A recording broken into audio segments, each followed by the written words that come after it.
Jorge, existe uma explicação para que tantas almas possam ser resgatadas de uma só vez? E aí, talvez falar sobre desastres naturais, a visão espírita sobre isso, Jorge. Ok. Frequentemente, quando se fala sobre esses desastres naturais, de furacões, tufões, terremotos, pandemias, as pessoas evocam essa ideia e conectam logo com a ideia de fim de mundo. Ah, esse é o fim do mundo, terremoto, pandemia. E a obra espírita, o capítulo 18 da Gênese, vai trabalhar logo no começo desse capítulo as discussões de que o que define a transição planetária, o chamado final dos tempos, não são as guerras, nem os terremotos, nem os maremotos, nem as tsunamis, nada disso. Não são os fenômenos geológicos ou sociológicos, do ponto de vista da guerra, que determinam a transição. Por quê? Porque guerra teve a história da humanidade como um todo. Há 70 anos atrás, nós estávamos a braços com uma outra grande guerra, né? Então, a gente teve ali um período doloroso em que a nossa humanidade, 80 anos atrás, né? Um período doloroso em que a nossa humanidade viveu um período horroroso de mortes. Só em campo de batalha foram 16 milhões de soldados que faleceram, só soldados. Outros 8 milhões foram mutilados no campo de batalha. Então, se você somar isso, tem 24 milhões de pessoas diretamente atingidas, fora os outros que também foram sequelados e mortos civis por conta da guerra. E isso não significa que é transição. A peste negra que assolou um terço ou até metade da população da Europa nos anos de 1347 a 1352 foi terrível e não era transição planetária. O que a tuberculose, o que a AIDS, o que o câncer, a sífilis, a hanseníase, a varíola produziu na humanidade foi uma coisa terrível. Leia o capítulo 4 da primeira parte da obra Renúncia e veja, o nome do capítulo é A Varíola. Veja o desespero que é uma pandemia sem antibiótico, sem remédios, apenas confiando na imunidade que iria acontecer pelo contágio. Muito ruim. Então a gente não pode dizer assim, teve um furacão. Isso aí realmente é um problema grave. Nós tivemos no dia 26 de dezembro de 2004 aquela tsunami na Ásia que, segundo dizem, teria promovido a desencarnação de 180 mil pessoas. Já pensou? Uma coisa absurda. A destruição que aconteceu com aquela tsunami. Mas se você procurar a notícia, vai dizer assim, essa foi a maior tsunami dos últimos 40 anos. Então teve uma maior do que essa 40 anos antes.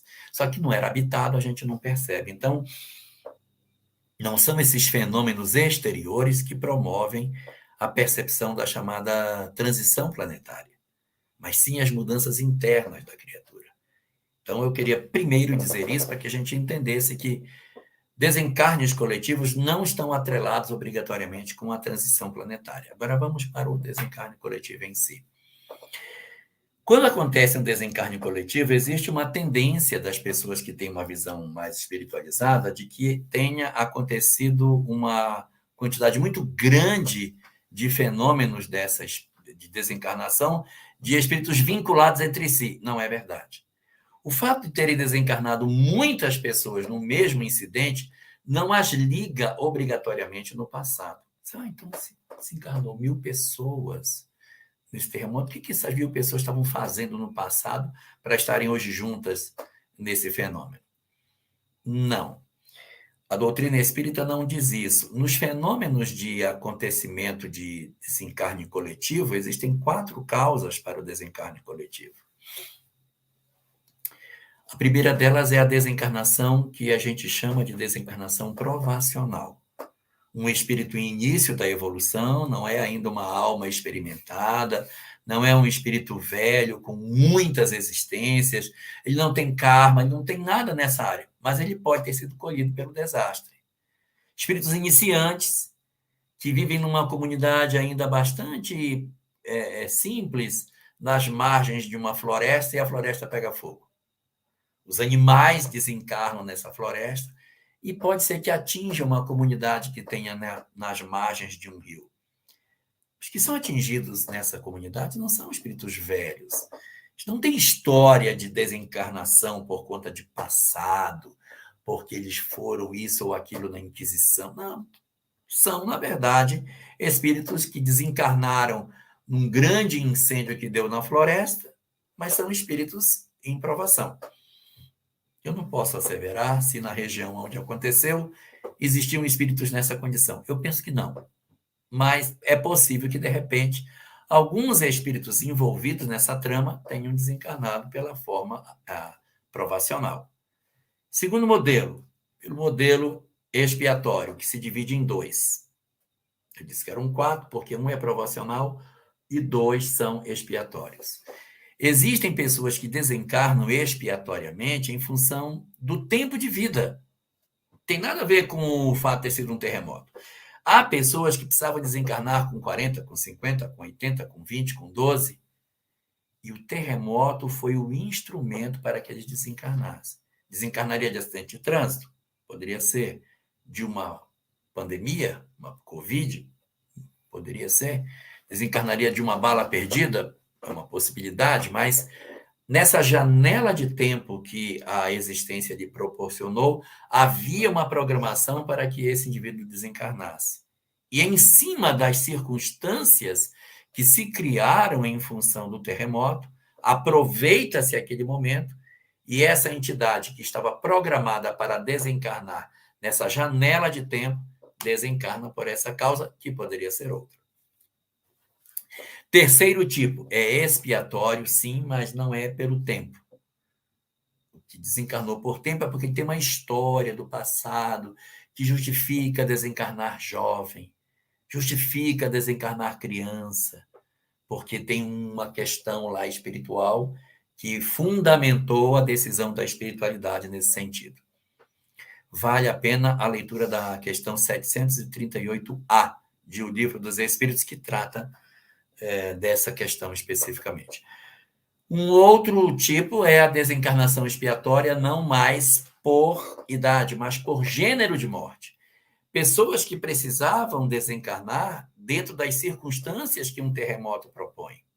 Então, traziam conflitos existenciais de outras encarnações e por isso precisavam, para um processo de amadurecimento, de crescimento espiritual, experimentar determinadas experiências que despertassem no espírito sentimentos que ainda não possuíam. E aí desencarnam. Puxa, mas vai desencarnar? Pois é, a questão 738A diz exatamente isso. Que o objeto da solicitude de Deus não são os homens, são os espíritos. Os homens são simples vestes das quais os espíritos se servem para se apresentarem entre os homens. O que Deus quer é que os espíritos, que esses são os seus verdadeiros filhos, progridam.